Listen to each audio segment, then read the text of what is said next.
বাবাজিরা বলতেছিলাম সুলাইমান আলাইহিস সালাতু ওয়াস সালামকে আল্লাহ তাআলা এরকম সম্মানিত করেছিলেন, তার কারণ হলো জ্ঞানের কারণে, ইলমের কারণে এত মর্যাদা পূর্ণ করেছিলেন।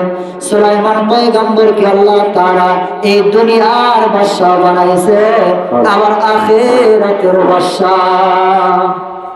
তিনাকে এমন আল্লাহ তাআলা দুনিয়ার মধ্যে সুপ্রিম পাওয়ার দিয়েছিলেন, ক্ষমতা দিয়েছিলেন, যে পৃথিবীর ইতিহাসে নবীজি বলেন যে হযরত সুলাইমান আলাইহিস সালাতু ওয়াস সালামের মতো এরকম ক্ষমতা, এরকম পাওয়ার আগেও দেওয়া হয়নি, পৃথিবীর শেষ পর্যন্ত কিয়ামতের আগেও কাউকে দেওয়া হবে। কেমন পাওয়ার দিয়েছিলেন এই সুলাইমান আলাইহিস সালাতু ওয়াস সালামকে আল্লাহ তাআলা এমন রাজত্ব দিয়েছিলেন, তিনি মানুষেরও রাজত্ব করেছেন, তিনি পশু পাখিদেরও রাজত্ব করেছেন, এরকম ভাবে দুনিয়ার মাখলুকাতের যত মাখলুকাত রয়েছে সমস্ত মাখলুকাতেরও রাজত্ব করেছেন। বলেন সুবহানাল্লাহ। হযরত সুলাইমান আলাইহিস সালাতু ওয়াস সালামকে আল্লাহ তাআলা এত সুপ্রিম পাওয়ার দিয়েছিলেন, সুপ্রিম ক্ষমতা দিয়েছিলেন যে তিনি সমস্ত পাখিদের, সমস্ত পশুদের ভাষা বুঝতে পারতেন। আল্লাহ তাআলা তিনাকে মর্যাদা পূর্ণ করেছিলেন। শুধু এই দিক দিয়ে নয়, বরং রানী বিলকিসের চাইতেও আল্লাহ তাআলা এই রানী বিলকিসের উপরেও সুলাইমান পয়গম্বরকে আল্লাহ তাআলা বিজয় দান করেছিলেন। সুবহানাল্লাহ। রানী বিলকিসের উপরে বিজয় দান করেছিলেন একমাত্র এই এলেমের কারণে। আল্লাহ তাআলা তিনাকে এলেম দিয়েছিলেন, এই এলেমের কারণে তিনি গোটা দুনিয়াটাই রাজত্ব করে গেছেন।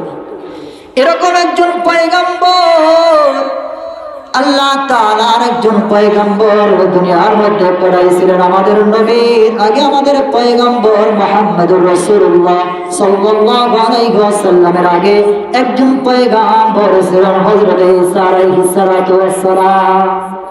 ঈসা আলাইহিস সালাতু ওয়াস সালামকে আল্লাহ তাআলা এই ইলমের কারণেই আল্লাহ তাআলা তিনাকে এত মর্যাদা দিয়েছেন।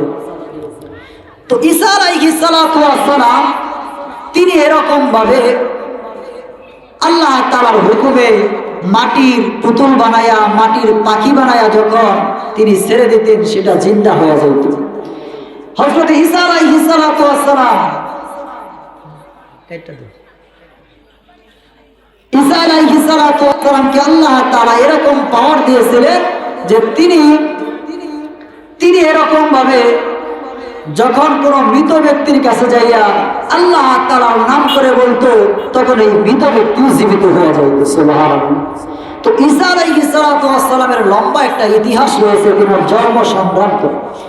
ঈসা আলাইহিস সালাতু ওয়াস সালামকে যখন আল্লাহ তাআলা এই দুনিয়ার মধ্যে ভূমিষ্ঠ করেন, দুনিয়ার মধ্যে আনেন, ঈসা আলাইহিস সালাতু ওয়াস সালামের মা হযরত মারিয়াম আলাইহিস সালাতু ওয়াস সালামের বিবাহ হয়েছিল না, এরকম তিনার কোনো স্বামী ছিল না। কিন্তু আল্লাহ তাআলা এই মারিয়াম আলাইহিস সালাতু ওয়াস সালামের এই গর্ভের মধ্যে হযরত ঈসা আলাইহিস সালাতু ওয়াস সালামকে পাঠাইছিলেন আল্লাহ তাআলা। যখন এই জমিনের মধ্যে তিনাকে পালন ভূমিষ্ঠ হন, তখন সবাই এই মারিয়াম আলাইহিস সালাতু ওয়াস সালামকে অপবাদ দেওয়ার জন্য চেষ্টা করতেছিলেন, অপবাদ দিতেছিলেন। কিন্তু আল্লাহ তাআলা এই ছোট শিশু হযরত ঈসা আলাইহিস সালাতু ওয়াস সালামের জবান করে দিলেন, আর সেই জবান দিয়া বলল, না না, আমার মায়ের ব্যাপারে তোমরা অপবাদ কেউ দিবা না, মায়ের ব্যাপারে কেউ অপবাদ দিবে না। আরে সন্তান যদি মা বাবার সম্বন্ধে কোনো কথা শোনে তাহলে ওই সন্তান ঠিক থাকতে পারে। সন্তান কি বাজান ঠিক থাকতে পারে? ঠিক থাকতে পারে না। আবার সন্তানের যদি কিছু হয় তখন মা বাবাও কিন্তু ঠিক থাকতে পারে। কথা বলেন ঠিক কিনা? তাহলে এই যে মহব্বত, এই যে ভালোবাসা, সন্তানের প্রতি মায়ের ভালোবাসা, মার প্রতি সন্তানের ভালোবাসা, এই ভালোবাসার আর কোনো তুলনা জগতের মধ্যে হয়। বিদেশেতে সন্তান যদি মারা যায়, বিদেশেতে সন্তান যদি মারা যায়, পরপুরুষী জানার আগে জানে মাই পারা পুরুষি জানার আগে জানে মাই করা বলেন ঠিক কিনা। তাহলে এমন দরদি মা দরদের বাবার সম্বন্ধে যদি সন্তান করে কথা শুনে তাহলে আর বসে থাকতে পারে না।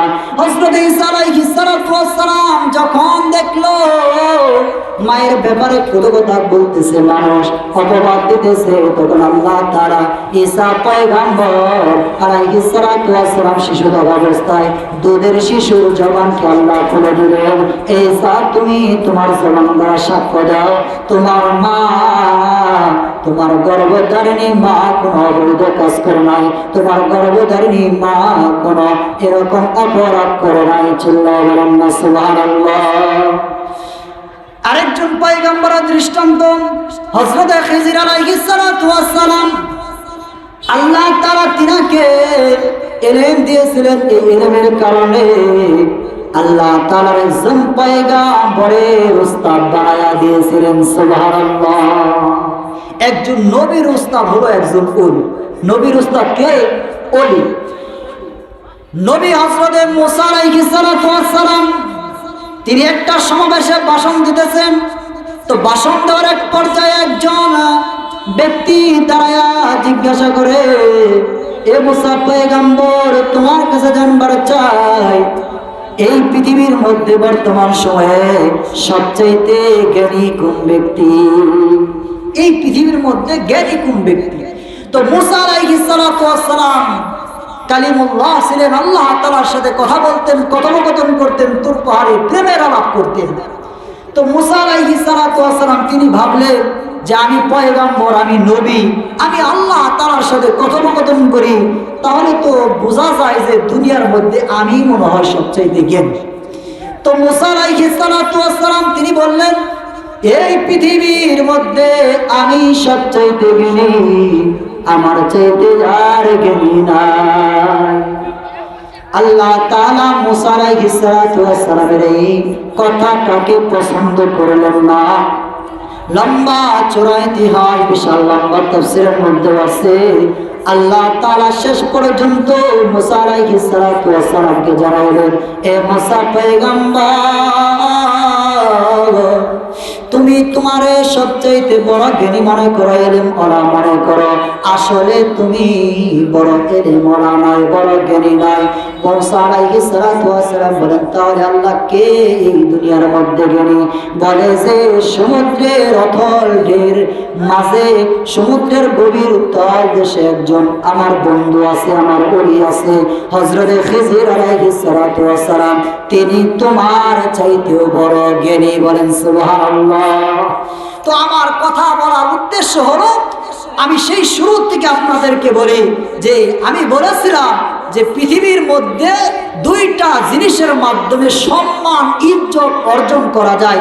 এক নাম্বার পদ্ধতি হলো সম্পদ, দুই নাম্বার পদ্ধতি হলো ইলমের মাধ্যমে, জ্ঞানের মাধ্যমে, সৎ কাজ করার মাধ্যমে আপনার সম্মান ইজ্জত এরকম ভাবে আপনার পাওয়া যায়। তাহলে দুইটা বস্তু, একটা হলো সম্পদ যেটা স্থায়ী নয়, ক্ষণস্থায়ী। দুই নাম্বার হলো সৎ কাজ। আর এই সৎ কাজ করার বুঝবো কেমনে, এটা বোঝার জন্য আমার আপনার ইলমের দরকার আছে। এ ভয়রতনের ভাইরা, এ মা বোনেরা, এই ইলম সব জায়গায় পাওয়া যায় না। এরকম কোরআনের বাগানে এসে পৃথিবীর শ্রেষ্ঠতম শিক্ষা কোরআন, পৃথিবীর শ্রেষ্ঠতম শিক্ষা হলো হাদিস। এই কোরআন হাদিসের শিক্ষা পৃথিবীর মধ্যে সর্বশ্রেষ্ঠ শিক্ষা যদি আপনার সন্তানকে দিতে পারেন, তাহলে আপনার এই সন্তান শ্রেষ্ঠ মানুষ হবে। এই দুনিয়ার জন্য আপনার সন্তান সফল হবে, ওই আখিরাতের জন্য আপনার সন্তান সফল হবে। ঠিক